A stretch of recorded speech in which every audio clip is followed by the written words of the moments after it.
Hello and welcome, YouTubers. This is Brandon Clark from Plant Marks the Pot. I do landscape design, but right now I'm talking about tropical house plants. Specifically, this one here. This is what I wanted to get started on. It is as many of you know, Dracena Massengeana, known as the Massengeana, uh, one of the larger Dracenas.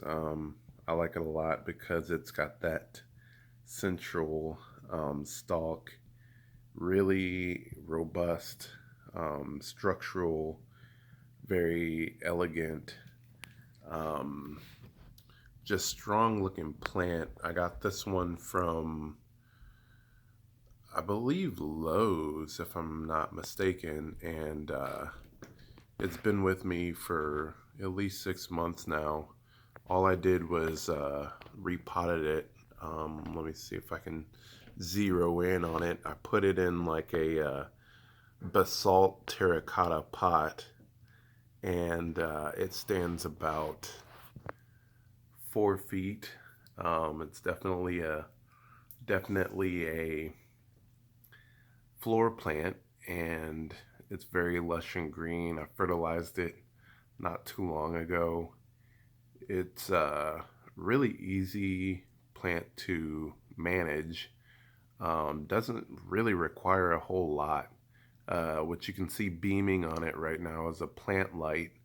Um, Not necessary, but it's really far from a light source. My windows are about, I would say, 15 feet away.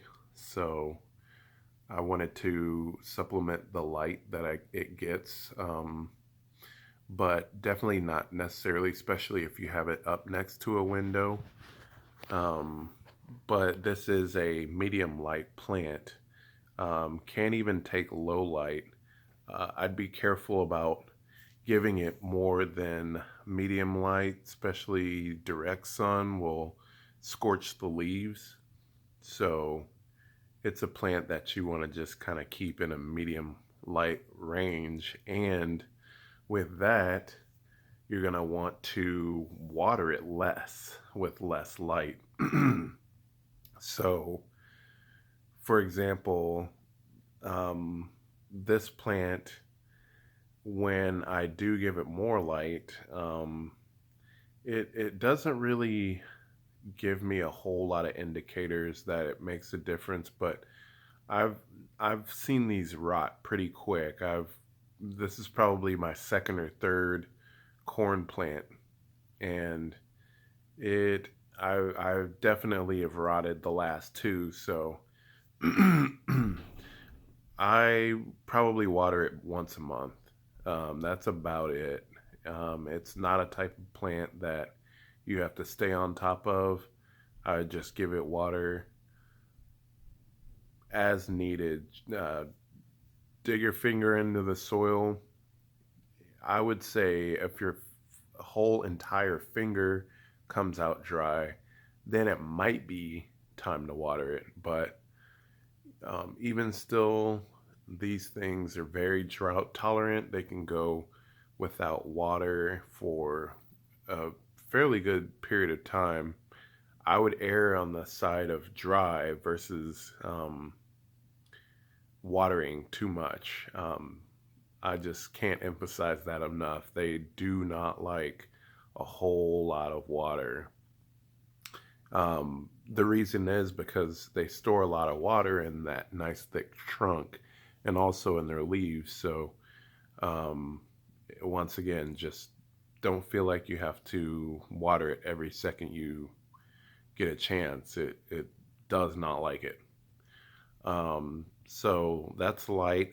Soil. What I do sometimes with Dracenas, I've had a lot of luck and success with, is I will take regular potting mix and mix it 50-50 with a cactus mix and something with great drainage. You can add perlite for more drainage or vermiculite. Some people do pumice, some people do sand.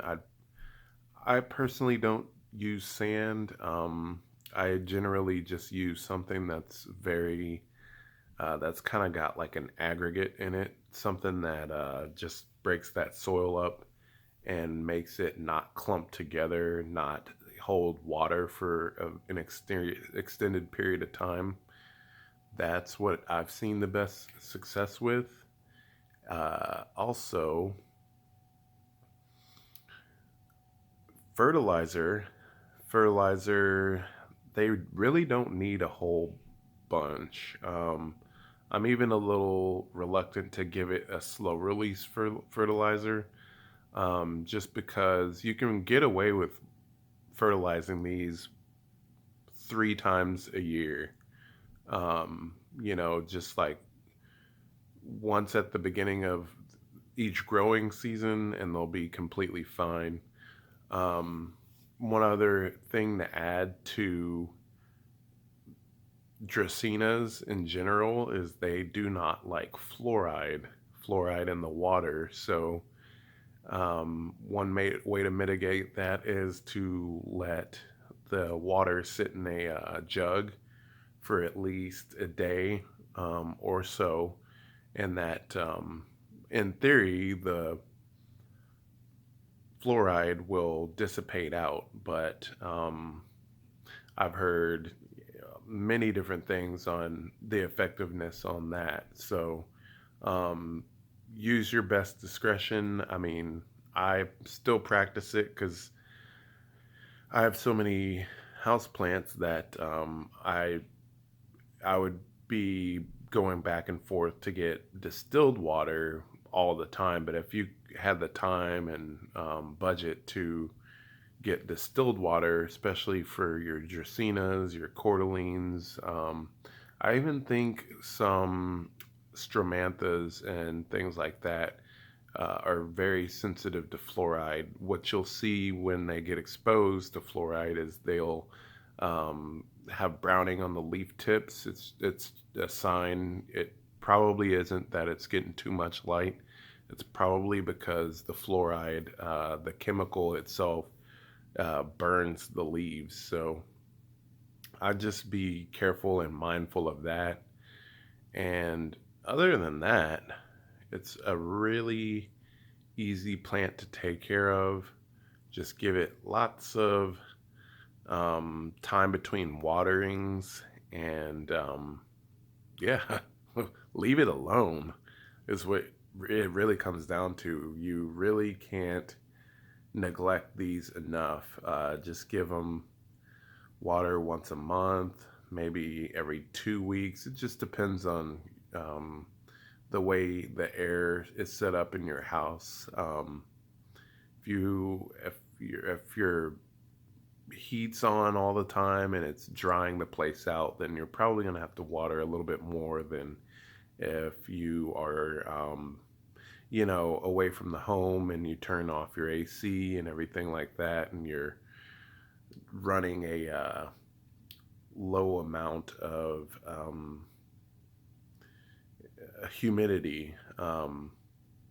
Speaking of humidity, these they do like a good amount of humidity, but I haven't noticed that they suffer without it. So definitely something to experiment with. I would still err on the side of providing nice ample humidity versus none at all.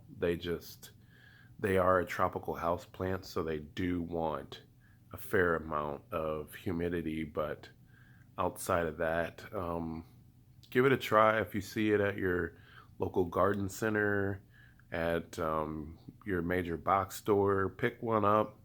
They're a great accent for the home, for the office, and they offer a really good deal of fresh air to whatever environment you put them in. So, um, great things to know about this plant, and give it a try. Comment in the section below.